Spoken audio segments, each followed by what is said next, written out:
Hi, everybody, and welcome back to the Business Transition Roadmap podcast. I am just very, very fortunate today to be here with Debbie Davis, who is one of our lead transition guides at the Transition Strategists. It's fun for me to be able to work with amazing people and amazing guides because every transition guide that we have in our firm actually brings a little bit of a different knowledge and background and experience to our team. Debbie's real forte is in leadership. And today what we're going to talk about is how leadership really shifts and changes as an owner goes from running and operating their business to leaving their business, to being that mentor that helps somebody else, a successor, come in and do well. So what kind of leadership skills do they need to have to do that, and how do they shift during this transition time? And then we're also going to talk a little bit about the successor side, because the successor also has usually some new leadership skills that they're trying to figure out and that they're bringing on board. So Debbie, welcome. And thank you so much for being here today. It's so fun to have you. Gosh, thanks for having me here. I'm excited to share. I'm excited to have the opportunity to brag on some of our clients and talk about what they bring to the table in terms of leadership and what they're looking for in their successors. So just happy to be here. Thank you. In terms of our leaders that we work with, the CEOs specifically, the things that I feel like we see in our clients are a really nice balance of business acumen and then also care for their people. They are super agile in knowing that the business decision impacts the people, and then also, that their people have to be on board, and just love watching them balance that and take such genuine care and interest in their folks. And it's fun to work with them then, right? They're very caring, loving people, and passionate about their business, passionate about their people. And it just makes it just so much fun to work with. I think one of the things that we see in terms of the transition around our, let's say maybe the 55 years and older folks, is they're recognizing that there is a shift in the business and how the business is operated. And they're seeing that their skill set that they had when they first started the business is different than what is needed to run the business today. And they're open to looking at themselves differently and saying that this business needs a different leader. And they're not afraid of hiring someone who is smarter than them, possibly. They're brave, I think. They're courageous. It's a little scary to think about. Oh my gosh. Somebody being smarter than... We see that. Yeah. And I feel like, that's a dance that one day they do really well and it's easy. And the next day they wake up and it's like, ooh, it's kind of scary, but they step there anyway. They go forward anyway. And I think our process supports them. And I love that. We have the opportunity to coach them through that, guide them through that transition, because they're very vulnerable. And that's not normal for for them typically. The entrepreneur is this big, brave person that just is taking on the world and very comfortable. And the reality is that's a scary place. And they can put on a great, not a front, but they put on they present themselves really well and brave for the rest of their team. They're creating that beautiful vision. They're creating the strategic plan to go forward. And sometimes they don't know all the answers, and they continue to push forward. And we get to see the vulnerable side of them that says, I'm not 100% sure, and this sounds a little scary, and we can walk through that with them, and it feels like a nice place to be. I enjoy being there with them. Nice.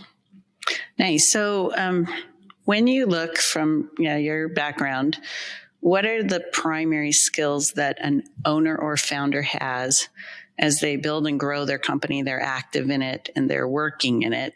So let's start there. What are some of the skills that they have that more than likely have been a foundation for their success? Tenacity. There's a hope assessment, and I think leaders that we engage with have this high level of hope that you don't need an assessment to be able to see. They're just very resilient. And it's interesting. It's not always the folks who have been handed everything on a silver platter. It's the folks that have learned resiliency through trial and error. It's not that they're flawless. They're very, very resilient because they have fallen down and gotten back up and started over. So I would say, they have a high level of hope, a high level of resiliency based on having been there, done that, meaning they've failed forward. And then, of course, acumen, business acumen is important. I think there's a level of intuition that complements that business acumen.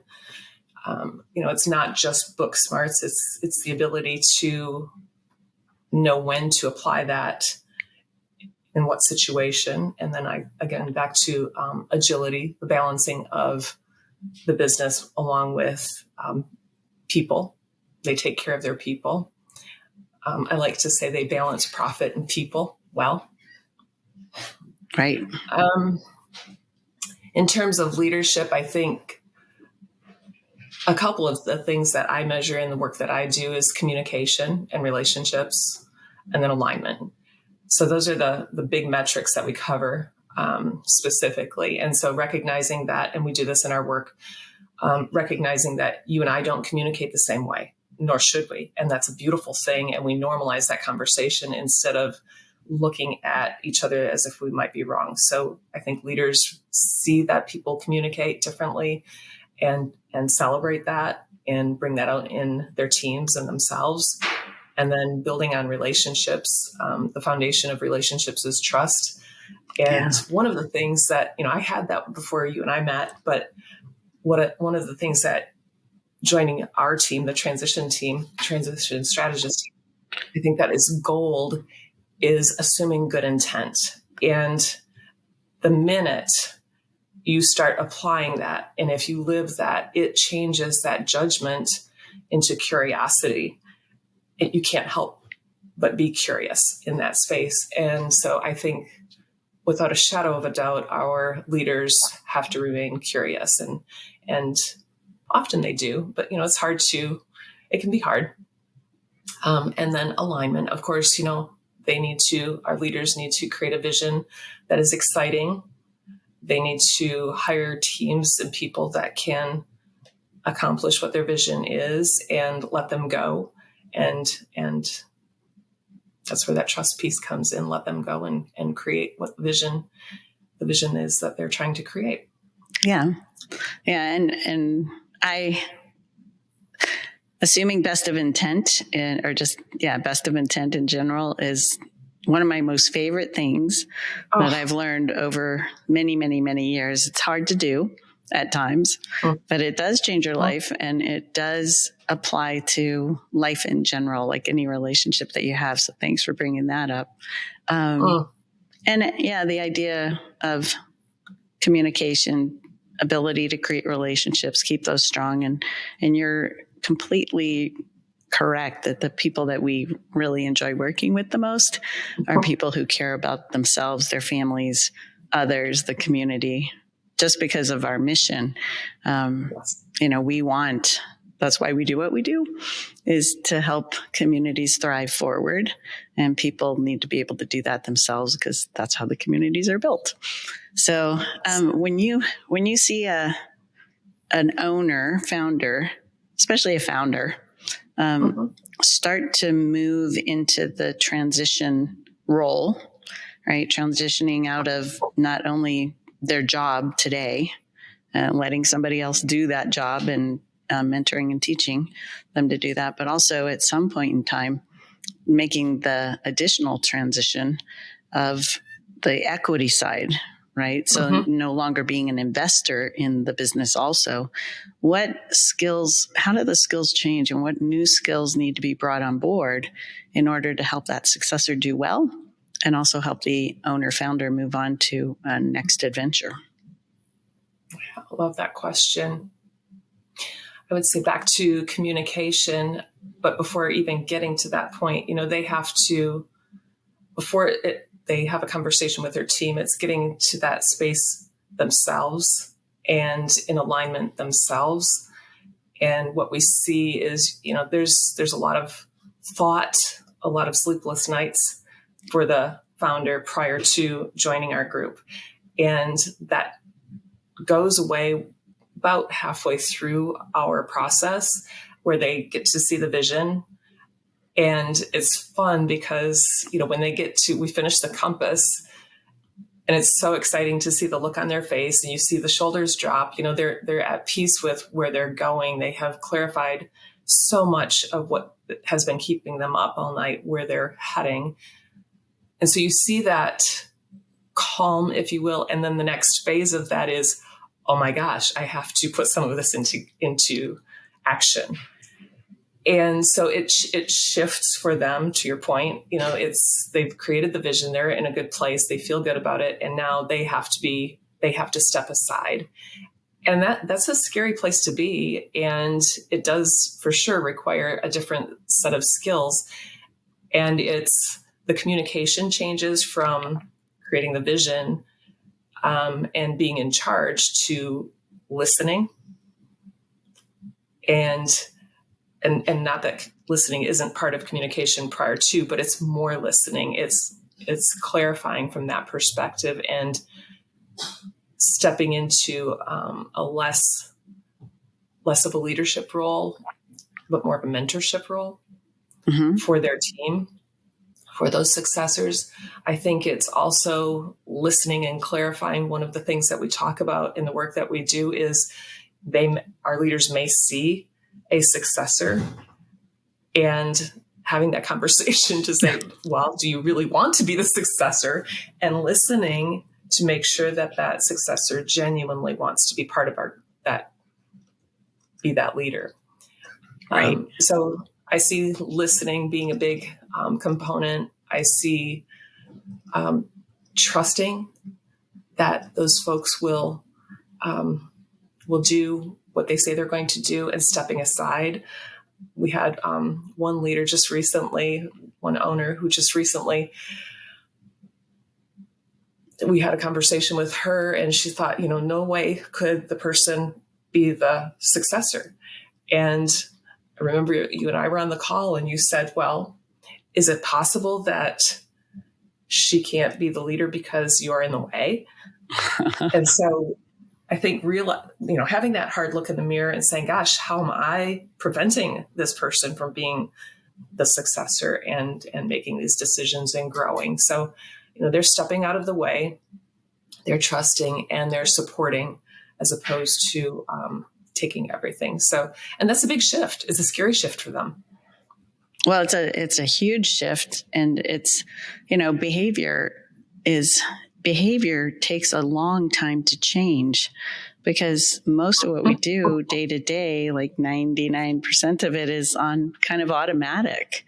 And it takes time to, for example, it takes time to change the way that you sleep and how early you go to bed, and it takes time to change how you eat and what you do, and learning to cook differently, whatever you're going to do there. And this is a big one, because a lot of these owner founders have done this same thing, gone up gotten up, gone to work, come home day after day, and are constantly thinking about how to build and grow the company, how to keep it healthy, instead of, that shift of how to let it go and how to help somebody else build and grow it. So it's a huge behavior shift to be able to do that. And it's something that you have to be really conscious of. So the practice becomes really important when you're implementing your now new transition vision versus the build grow vision. Right? The compass helps them to get clarity on the transition direction and that strategy, which is different. And then they're implementing that transition strategy, getting out of the way. Yeah. Really an interesting thing. And it's hard, as to your point, it's so incredibly difficult. I love, the synergy that or not synergy, but the relationship develops into more of a mentorship. And it's so good when they can make that transition and they can realize that is their role, and they aren't completely out if they don't want to be. We have so many of them who stay along and maintain the relationships that they've had in the past with the clients, and sit in a mentorship role. And when they can clearly see that what their role is, it is so incredibly helpful, I think, as opposed to what do I do now? Because they don't sit well. That's right. They do not sit well. So, and that just brings to mind, just yesterday, talking to an owner founder who's done extremely well. He's preparing to sell to his internal lead people, one who happens to be a family member, but not a son or a daughter. And he also, though, is preparing then he's only going to sell a portion of it, and he's going to put a portion of it into an LLC, bringing in his wife and his children. So still it's kind of an interesting strategy. And I'm telling people this because there are so many different ways that things can come together. So he's going to have a portion of the company that he still owns, so he's still active, but bring in his immediate family, wife and kids, give them an opportunity to have some income, some dividends that come off of the company, but actually sell it so that it continues forward, because his goal isn't the money altogether. He needs the money to actually, to retire and do what he wants to do. But the other part, one of his other whys, is the foundational relationships, his next adventure, staying involved, and also helping his kids go forward. Yeah. Yeah. That speaks so strongly to that entrepreneur who is so much about, especially those that we work with, so much about others. And I mean, yes, to your point, they balance what they need with helping others and contributing to their community. Yeah. They're pretty amazing people. So let's talk for a minute about successors, because you've got this successor. So we've talked a little bit about the owner and the owner trying to get out and getting out of the way and not being able to, and how that can be this, you just sometimes don't see what you need to do. Let's talk about the leadership of a successor coming in. They potentially haven't been in a CEO role. They might have been, but maybe not. And what kind of shifts are they trying to make, and how hard is that for them? Gosh, we have a group we're working with right now that come to mind, and I just love them. There's a couple of them and the biggest hurdle I see for them right now is thinking big picture. They're thinking big. That transition from individual contributor to others, and then organization, and then community is a shift. It's several different shifts, and it's fun to watch them, especially when we're navigating four of them. Every one of them grows at a different pace in a different way. And so big picture is the biggest hurdle that I see initially, because they don't even know how to go there. But once you open their mind to that, what I've noticed is, you have to have an owner, a CEO who is ready for that, right? And ready for those conversations. So timing is important, and navigating that. And it's fun how it all comes together. And it's not perfect. I think about, change, the change curve, you go, hello, we're implementing change. And oh my gosh, we implemented change, and this climb up is this, the visual is this, but the reality is it's messy. It's super messy. Yeah. But they get there. And so I think thinking big picture is the first component of it, and then being brave and having those conversations, realizing that what they might see as a conflict conversation can be created as an opportunity to grow, to change, and be curious. Yep. And if they step into that space, doing that and supported, which the group that I'm thinking of does that very well. It's very, very productive and very helpful. And so I think from a successor perspective, they need that support, that openness to ask those questions, and then they need to step into that place and be brave and ask those questions. Yeah, and that goes back to the whole assuming best of intent, right? Because it goes both directions, where your successor is going, man, this could be a dumb question, or this could show what I don't know, and then I'm vulnerable. And so I'm going to hide that. I'm not going to say, I really don't understand what you're talking about.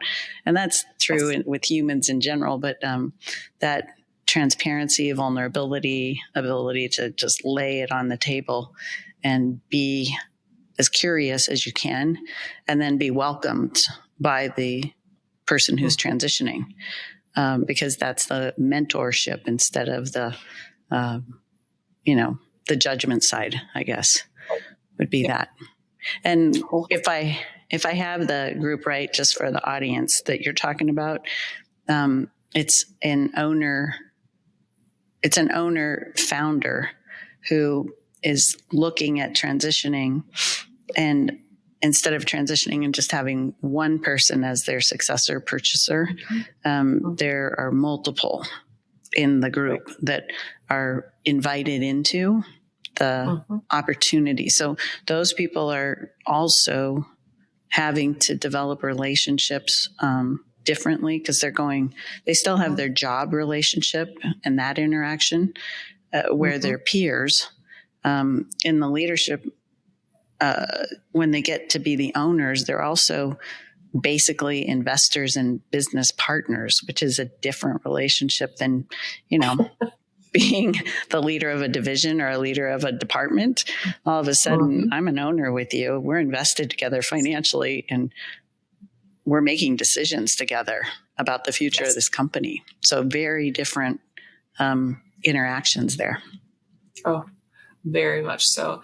That trust component and communication, we probably spend, I bet we say that 1,000 times every time we're together. It's an awareness of how we communicate, and what is being said from one person and interpreted by another are very different. And so we must always clarify. And by doing that, we create that relationship, that trust, that, we genuinely care. I see that in our team. It's so fun to be part of that, and then share that with our teams that we support. So I think the communication, the trust on the successor side, the communication, the trust on the owner side, I think the alignment piece comes into play heavily in terms of, once you've created that,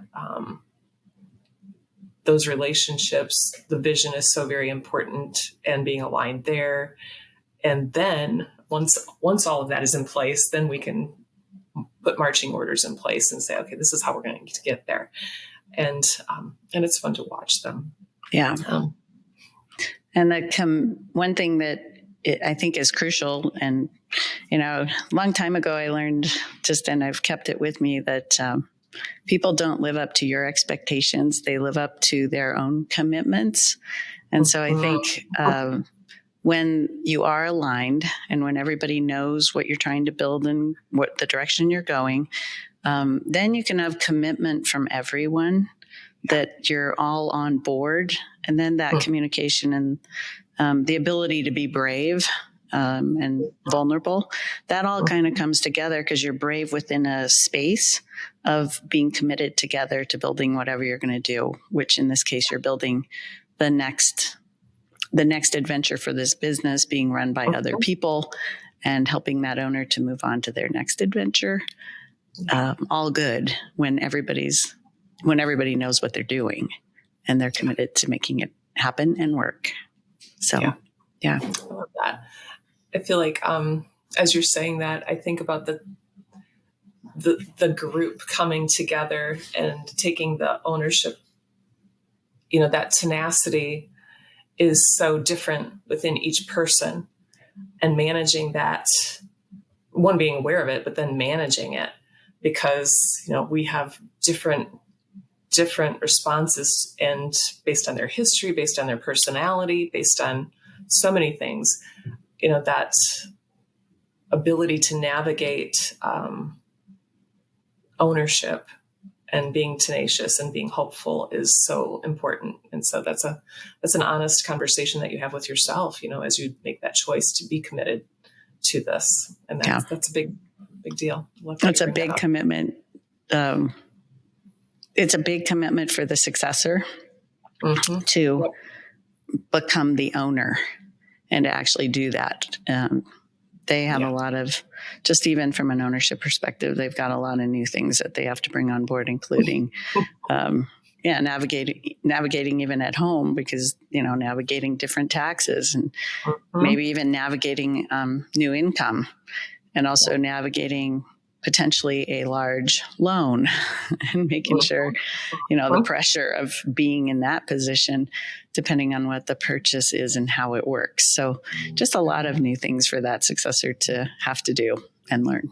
Very much. Yeah. Very much. I think the other thing that comes to mind is sometimes they don't know what they don't know, so they perceive what ownership looks like based on their experience with the prior owner.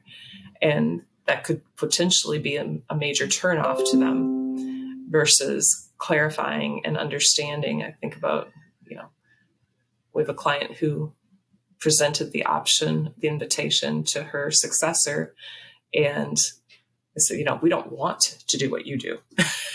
Because you work 24/7, and they shifted things up and changed things around, and they went, okay, yeah, we're interested now. Yeah, we like this, because they can go build it the way that they want to, with a great foundation of an operating company, and also help, again, that community go forward. Yeah. So gosh, this time went so fast, Debbie. I know. And we had some great conversations, and I just am so grateful to have you here and for you to take the time to share with everybody about some of your thoughts and some of your background and experience with this in business transition. So last question for you. Okay. What would you say is one thing that you would like to leave with the audience today that just would kind of put a bow on this for them? What would be one thing? Wow. Great question. I would say assume best of intent and clarify always as you navigate any transition. Nice. I love that. It can be applied everywhere. I know. Yeah. All right, Debbie. Well, thank you again for being here and joining us. And just thank so you. Much. I enjoy you so much, and I love working with you. So you're just a pleasure. And I will see you soon. Thank you so much. Love this. Thank you.